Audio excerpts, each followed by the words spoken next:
Okay. Video 3 is called The Tip of the Tongue and the Teeth and the Lips, the real story on vowels and consonants. So before we move forward into vowels and consonants, in review, remember your job as a singer is primarily to keep the air moving through the tube. And we've talked about two tools that you already have in your box to make that happen. Number one, hear the air. You want to make sure that before you sing, you have a nice, energized breath that comes into your body and you hear that air come in an energized, healthy way, right? That's tool number one. Tool number two, we talked about tall neck, right? You're going to go from here, you're going to find that neck, that head neck joint, find the looseness, and go nice and tall in the back of your head, right? So tall neck in the back. And that's immediately going to release more space inside your tube. It's the first tool that I gave you to take control of your tube. So we're going to start with vowels. And the thing that I want you to think about and start to dissect a little bit in your own brain is just how much you have the idea of vowel tied to a specific mouth shape. And if that's something that's a reality for you, you are not alone, and it's not your fault. Mouth shape is something that we are taught from a really young age when it comes to vowels, especially if we sang in youth choir or in middle school or elementary school. Anytime singing is discussed and you're talking about trying to get pure vowels, sometimes even in the classrooms, there'll be those little pictures with the specific mouth shape for the vowel. This is E. This is Ah. This is O, right? And whether we mean to or not, we get this kind of hyper connection happening in our brain with what the mouth is doing versus the vowel. And the reality of it is, in real life, mouth shape actually has very little control over the vowel. The majority of the vowel is controlled by the tongue and the tube, okay? Primarily the tongue with some help from the tube. Mouth shape is a lot like the top of the iceberg. It's just the teeny tiny bit that you see externally. But so much of what's actually creating the vowel that we hear is happening on the inside. So back to those two things. The tongue is responsible for vowel integrity, meaning that the tongue is going to move, and when it moves to certain shapes, we get different vowels. E, A, A, O, U. Say those with me slowly, and I want you to pay attention to the fact that your tongue is moving between each vowel. And for now, do yourself a favor and kind of keep your face kind of chill. So instead of going super crazy, and we're going to talk about this in a second, instead of going super overly enunciating with your face, E, A, A, O, right? Just kind of keep it nice and cool and chilled out. E, A, A, O, U. Say that with me. Ready, go?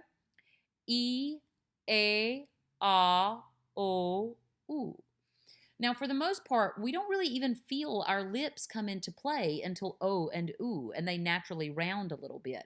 But if you were paying attention to your tongue, what you'll find is that your tongue is actually taking you to the different vowels, right? E, A, O, U.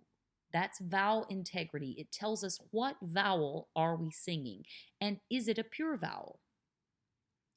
The space, or the tube, and the way we shape that tube around whatever our tongue is doing, that is responsible for the vowel quality. So a deeper vowel, a taller vowel, a warmer vowel, a brighter vowel. That's not a tongue modification. Tongue is what vowel? Tongue is E, A, O, U, or whatever other mixed crazy vowel you might be saying, right? Color is space shape on the inside, which sometimes is going to be reflected in the lips and sometimes you're not going to see it. For instance, I'm going to make a neutral mouth shape. So here's a random neutral mouth shape. Now, Watch what you see and then listen to what you hear. Ah, e, ah, e, ah, e, ah, e. I'm moving my tongue. I'm not moving anything else. Listen again. Ah, e, ah, e, ah, e. Now, let's say that I want to change the quality of that vowel. I still want to hear ah and e, but I want to change the quality. What if I want those vowels to be taller and warmer and have more space? So here's the original version. Ah, e, ah, e, ah, e. Now, I'm going to change my tube on the inside. I'm going to lift my palate and lower my larynx. I'm not going to change anything about my tongue. When I lift my palate, the top part of my tube is going to go that way, meaning my tube on the inside is going to go from this shape to this shape. I'm going to lower my larynx, meaning where the vocal folds are vibrating, I'm going to drop that to here. So in brass instrument speak, what I did, or what I'm going to do, is make my tube longer, and I'm going to open and shape the top part of it. That's going to change the quality of the vowel. Here's the regular vowel. Ah, e, ah, e, ah, e. Now, I'm going to change the quality, but not the integrity. Ah, e, ah, e, ah, e. I'm going to do that back to back. I'm going to start with the tall vowel, and then I'm going to drop it. And all you're going to hear is the quality of the vowel change, but you're not going to hear the vowel integrity change because my tongue is not moving. The only thing that's moving is the shape of the space. So here's the tall one. Ah, e, ah, e, ah, e, ah, e, ah, e, ah, e. Now, that's kind of excessive, and I'm sure you're tired of hearing me say ah and e at this point. But what I want you to realize and not mix up, this is where we go wrong as singers a lot of the time. You have to stay aware of the two parts of the vowel because there's going to come times when you need to modify your vowel.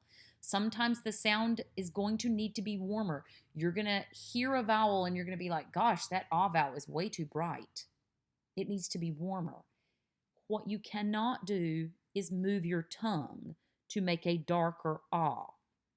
If your ah is this, ah, ah, and you think, oh, that needs to be warmer. So instead of moving the shape around the ah, which was a vowel with integrity, your tongue was in the right position.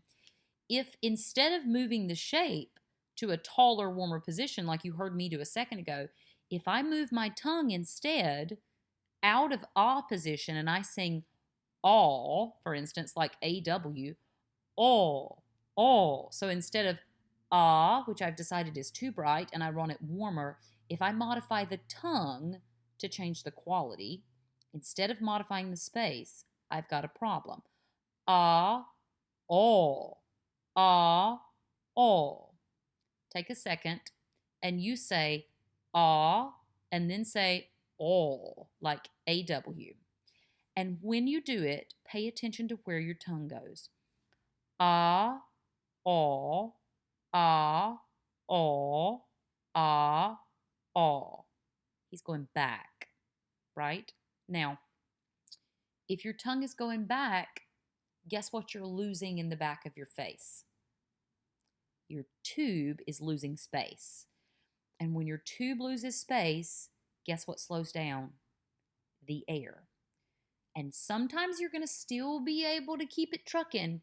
But if you make an adjustment like that in a tricky spot, like let's say you do it in a passaggio, like right when you're getting ready to go into the top part of your voice, or right in a place, let's say altos, right in a place where you're getting ready to go right into the bottom part of your range, right? Or tenors, you're getting to that place where you're starting to have to reach. If you darken your tongue, instead of modifying the space to get the sound warmer, you're closing your space in your tube instead of keeping it open. And if you're closing the space, then you're slowing down the air. And if you're slowing down the air, you're bad at your job. Because what's your job? Keep the air going through the tube. And anytime you slow that air down or put something in the way of that air or make the aerodynamic nature of the tube less functional, immediately your job as a singer becomes harder and you run the risk of intonation issues. You run the risk of a much more effortful sound. You run the risk of not actually achieving the beauty of tone that you want, right? Start with the tongue integrity. Let's say you want an e vowel, like open E, met. Start with the tongue, e, and then add space to it. That's actually a really good exercise. Start at speech with just the integrity of the tongue, and then I'm going to repeat it. And every time I repeat it, I'm going to lift above it and open the space on the inside. Eh, eh, eh, eh. Right? To our ear, that sound gets warmer. But I didn't modify the actual tongue. I modified the space. So keep that in your brain. Okay, so a little bit more on how the tongue plays into the whole vowel thing. Since we talked about what was happening at the front of the mouth, sometimes it's really helpful to see how the tongue works in vowels when you can see the entire tube. So if you have the opportunity, pause this video and take stock of this web address right here. This is going to take you to a website where you're going to see these things and actually be able to play with them. This is my favorite vowel experiment on the internet that I have found thus far. I love it. There was like a hot second where they took it down and I couldn't teach classes and use this, and it just made my life so stressful. But please go and play with it because it's totally cool. This group of people did an experiment to explain how vowels work. And they used this little Jim Dandy, which is a duck call, right? It's just a little device that is used as a duck call, right? You blow into it and it just creates this vibrating sound. There's no real color or quality to it at all. It's just zzz, like a little vibrating sound. And when you go to the website, you can click on it and you can hear just the bass sound. Okay. Moving forward from the duck call itself to the experiment involving the vowel. If you look here and you can make sense out of this, sometimes I have students that have a hard time kind of seeing what we're looking at. So I'm going to trace it for you. This is the nose. So the gray part is a face, right? There's a chin, yeah. These are lips. And then the red that we're looking at, that's the tube, right? And what you're seeing is the tube when it is shaped in the different vowels. And you're able to see what the tongue does to create the vowel. So for instance, right here on E, if you say E, E, say that and feel where your tongue goes. E, E, E. Note that the front of your tongue is really forward, right? And it feels like it's really close to the roof of your mouth in the front. Look right here. So here's E. The tongue is really forward. Now, the beautiful thing about having the tongue forward on the E vowel is that it actually opens the throat. As a matter of fact, if you look at all these vowels, and we have A, E, O, and U, right? Out of all these vowels, E has the most space in the throat. And for those of you who are, especially low voices, so mezzos and baritones, for those of you who are vocalizing yourself and like trying to play around with like navigating in and out of your ranges or the various parts of your range, I guarantee you have found that E can be a really helpful vowel to vocalize on. It's one of the easiest vowels to make resonate because it has the most space in your throat. E, when you feel your tongue forward in the front, that means if it's in the front, there's not much tongue in the back, which means you have space in the tube in the back. If you say ah, for instance, we might think about ah as being an open vowel because when we say ah, you look in the mirror and it seems as though your mouth is really open. Ah, ah. But just like those of you who vocalize yourself on E, I bet many of you find that ah is one of the hardest vowels to resonate because if you look at ah, look how little space there is in the throat in ah compared to E. And for whatever reason, we think about ah as being a really open vowel because it's open in our mouth. But if the tongue is not in the front, guess where it is? In the back, right? So there's less space in the throat on ah and more space in the throat on E. Here's where this experiment comes in. And this is where I'm going to let you go and play with this website by yourself. What these cool people did, and I just wish I'd thought of it myself, was they looked at the shape and they essentially took ratios, if you will. They've got kind of like thick tube followed by skinny tube, right? And so they took these little metal tubes and they formed them to sort of mimic what the vocal tract does when the tongue moves from one vowel to another. E, E, E, right? So you've got a skinny part of the tube, E, closest to the aperture or opening. There's the skinny part of the tube close to the opening, with a more open part of the tube at the back. You'll have to go to the website to play with this yourself and know that I'm not lying to you.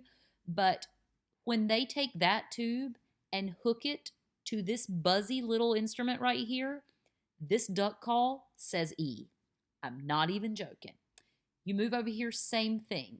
They took this shape that your tongue makes on the vowel ah, and they created an open tube next to the aperture. So there's the aperture with a more open tube followed by a more slender tube.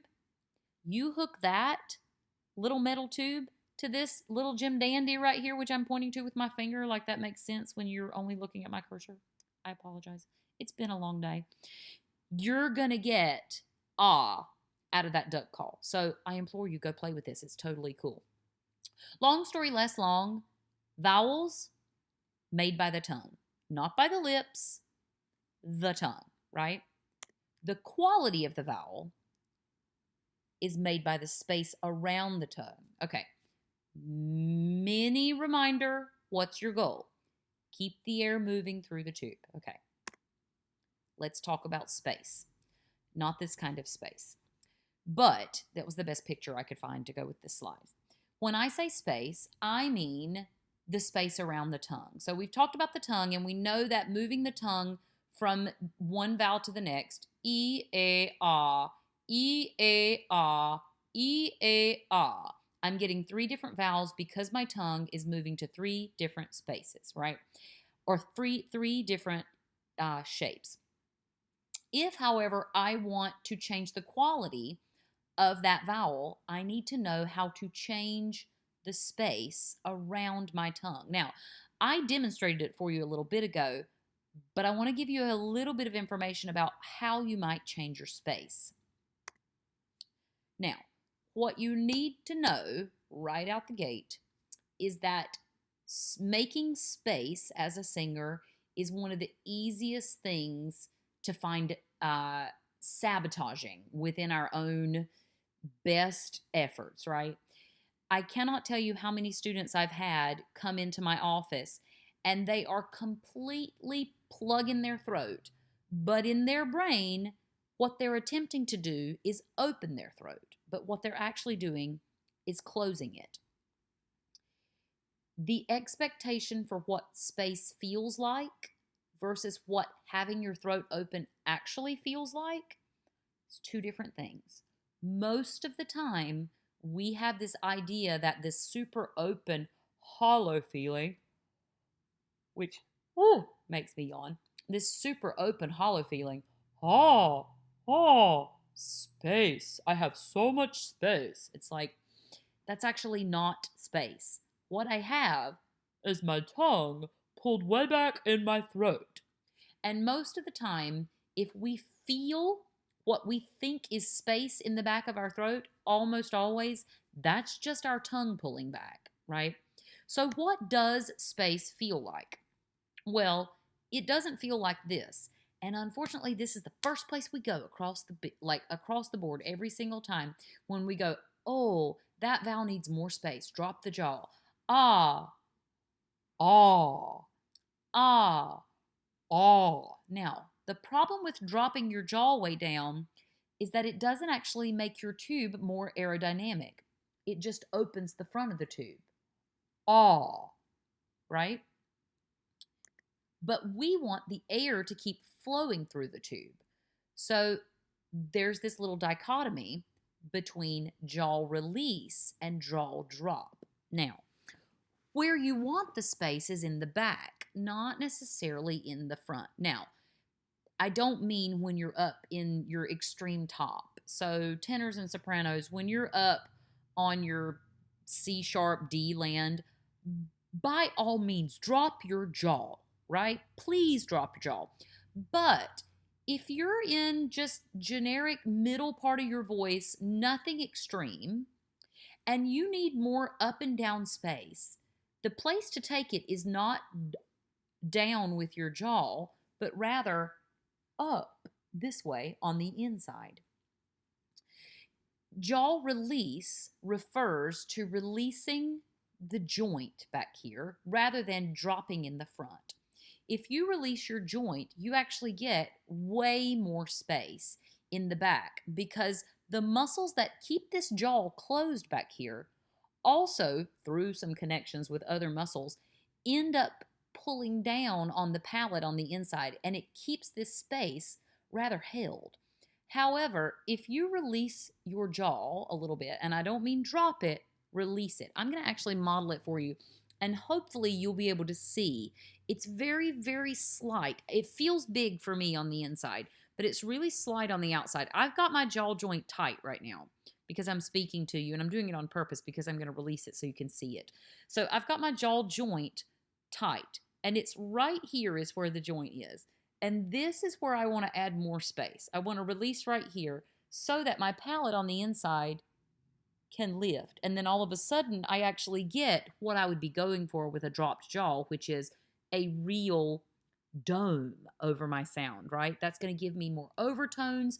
I'm going to be more in tune. It's going to give me a sound that isn't diffuse, and it's going to keep the air moving through the tube in a quick way, because instead of the air coming up and hitting and having to turn, I'm going to lift and dome, and then that air is going to hit a curve and go even faster, right? So here's this tight joint. I'm going to release it, and hopefully in a way that you can see. So the joint is here. I'm going to release, and you should see my cheeks get loose. So here's the jaw joint, and I'm going to release. Now, do you hear how my sound of my voice automatically changes? And I haven't done anything except release that right there. It works a lot like this thing.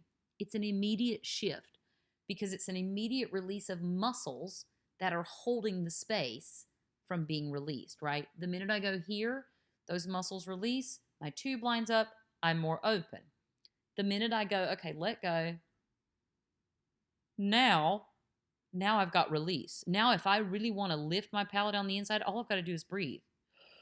And now I've got a nice tall domey sound on the inside with really tall vowels, and I promise you I'm not modifying my tongue. And do answer me this question. Exactly how dropped is my jaw? Not at all, right? Because I'm making the space on the inside instead of the outside. When I'm teaching this to my students, really often I do it one of two ways. I talk about either that sensation that you get when you go to the dentist and you've had some dental work done, and this becomes just a little bit like, well, I can't feel anything, right? It's that feeling in your jaw. Now, your tongue doesn't go dead. It's not that like, right? I know that's usually a part of the dentist, but that's not what we're talking about. It's that sensation of just total in your jaw. It's a really good exercise to do to kind of feel that release, pretend like you've been to the dentist, and just let it drop. Sometimes my students talk about it as feeling like long cheeks, right?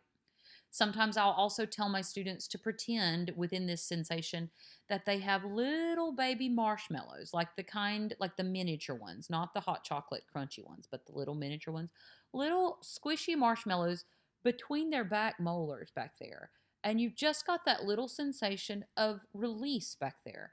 And then you breathe up into it, kind of close to where that like little ridgy place behind your teeth is. You breathe up in that energized way that you hear. And then all of a sudden, I have tons of lift on the inside. Jaw release over jaw drop. You release and lift rather than dropping. Okay, speaking of lifting, okay, this is another one of those easily sabotagey ideas. We all know about the idea of lifting and we all want to lift the palate, but very often we're taught to lift the palate with the idea of the yawn, which is actually a really cool way to teach palate lift because your palate does go up when you yawn. However, it's the beginning of the yawn that you have to pay attention to. That's the sensation associated with palate lift, but that's not usually what we pay attention to. Instead, oh, now we're all going to yawn. Oh. Instead, we pay attention to that like super stretch. And if you yawn, I'll give you a second to do that because I'm sure you're all yawning right now. What you're going to feel at the end of the yawn is this stretch in the back of your throat and the fact that your tongue pulls back. And we associate that with lifted palate because we're smart. And we also know that the palate's back here. And we know that it's making space. So clearly that stretching and pulling back, oh, that must be lifted palate. No, it's not. The palate is back there and it does go up. But the sensation that's hooked to lifted palate is actually much more frontal. When you first start to yawn, the very beginning, when you feel your eyes, mine's starting right now because I'm thinking about it. You feel your eyes start to that's the lifted palate. Like it's that little sensation that you're going to yawn and you're in church and you're trying not to, right? That little like, it's right there in the front. The tongue trill is one of the easiest things that I use to help my students find it. If you can tongue trill on a vowel, or rather on a note, and they lift on it, release on it. And so not this, but this. And you feel, see, I'm already speaking there. You feel this little space around where you're trilling. If you go from that tongue trill to a vowel, then immediately I've got my palate up. That is what palate lift actually feels like from a sensation standpoint. It's not that back cavernous feeling, even though that is where the space is. But where we feel it is in the front. That back cavernous space, that's very often the sabotage you pulling your tongue back, closing your throat. And remember, your job is to keep the throat open and keep the air going through the tube. You can also do the same thing with a lip trill if you can't tongue trill.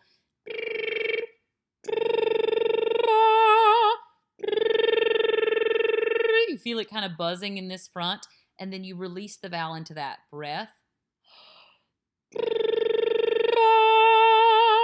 Right?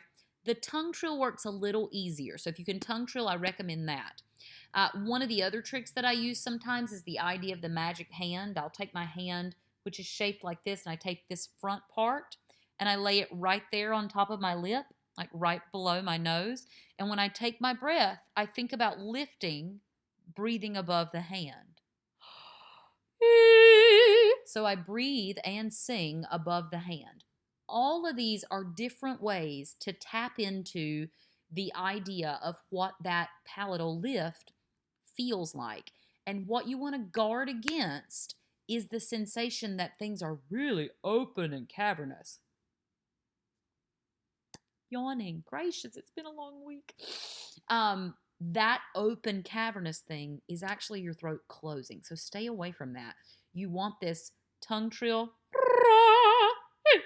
sensation, the magic hand above the hand sensation, or even that breath where you breathe in that kind of fizzy way that I was talking about in the first video, where you're not breathing straight back in that noisy way, but you're breathing in this kind of light, energized way, right? All of these are going to take you toward the right kind of palate lift. Okay, so really quickly to finish up this video, we're going to talk about consonants. We've talked about vowels. Now we got the consonants. This is what you don't want to do. This is what we're taught to do unintentionally, because inevitably as singers we leave out the consonants because we're trying to sing legato, and somehow in our brains, in order to sing legato, you have to sing less on the consonants, and then all of a sudden you can't understand what we're saying, and so it's like, oh my goodness, could you put the consonants on, please enunciate, and then before you know it, you guys all look like these beautiful creatures and you're just trying to enunciate, right? That's not the goal. Your goal is to enunciate, but not with the help of your jaw. You have to tame your jaw. And note that I said jaw and not jaws. You only have one. Now, we often function like there are two, and we go, right? We enunciate with an upper and a lower jaw. There's no such thing. This, where your top teeth are, look at a picture of a skull online. Top part of your jaw, that's your head, right? That just hooks straight into your skull. This, down and back, it's just an appendage. And when it opens, there's just one of them. It goes this way. So when you have to open your jaw, whether it's for a really high note and you do need to drop and give yourself some more space, or if you need to enunciate with something that involves your jaw, make sure that you're not going, because if you're articulating with both, look what you mess up. Right? Immediately, then you're making your neck short, which means you're closing your tube, right? Okay. Calm the movement and open the throat. Ilia, Ilia, mi me ma, mi me ma, li le ta, ki ke ka. Okay, I just made all that up. You're welcome. But what I hope you saw was me moving through a handful of different notes on various vowels, articulating various consonants without going ki, ke, ka, right? You want to calm this movement. When we talked about this idea of releasing your jaw a while ago, we did it so that you could feel this sensation of actually letting go of that space. So when you breathe, all of a sudden we can get that dome back there.